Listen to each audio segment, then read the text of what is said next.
The story of the Keeper of the Bow is a sad tale. She was the youngest of 3 children, with her mother tragically dying during childbirth.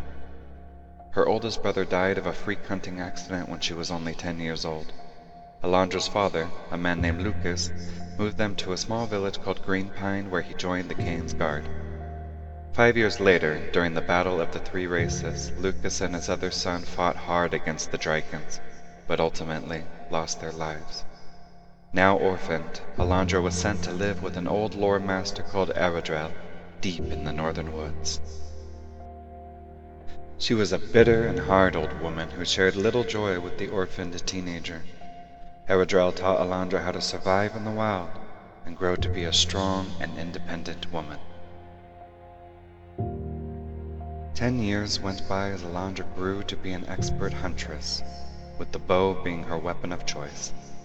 There was nothing she couldn't hit with an arrow or a dagger, and she spent most of her time hunting and exploring the lands, rather than finding friends or even a man. One day, a man knocked on the front door.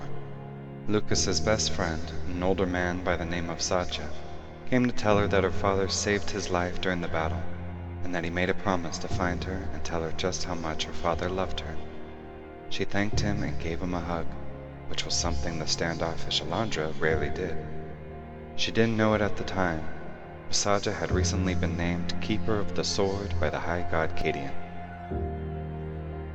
1 month later, on her way to a small trading post several miles away to pick up supplies, Alandra was met by an old cloaked man.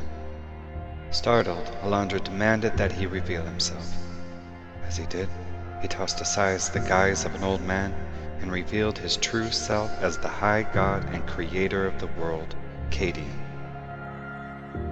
The god granted her with immortality and the ability to reveal a magical bow on command. With never-ending arrows and an aim that always struck true, Alandra became the most deadly assassin in all of Kranos.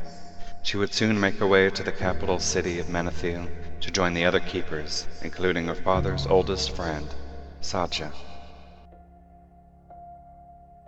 Several hundred years later, Alandra set out to climb the mystical mountain called Eagle's Peak. It is named so for the giant breed of eagles called the Qual Ferras that live near its top. She was the only one to successfully climb the treacherous mountain. When she was gazing at the beautiful and majestic creatures, a young hatchling fell at her feet. Her wing was broken, so Alandra carefully took the chick back to her home, where she mended her broken wing. She kept the eagle she named Moonshine for 25 years. She gave Moonshine the option to fly back home to Eagle's Peak, but she wouldn't leave the keeper's side, and they have been inseparable ever since. Moonshine will play a crucial part in the war to come, and Alandra will be ready to kill anyone or anything that threatens her people. For the Keeper of the Bow's arrows always fly swift, fly true.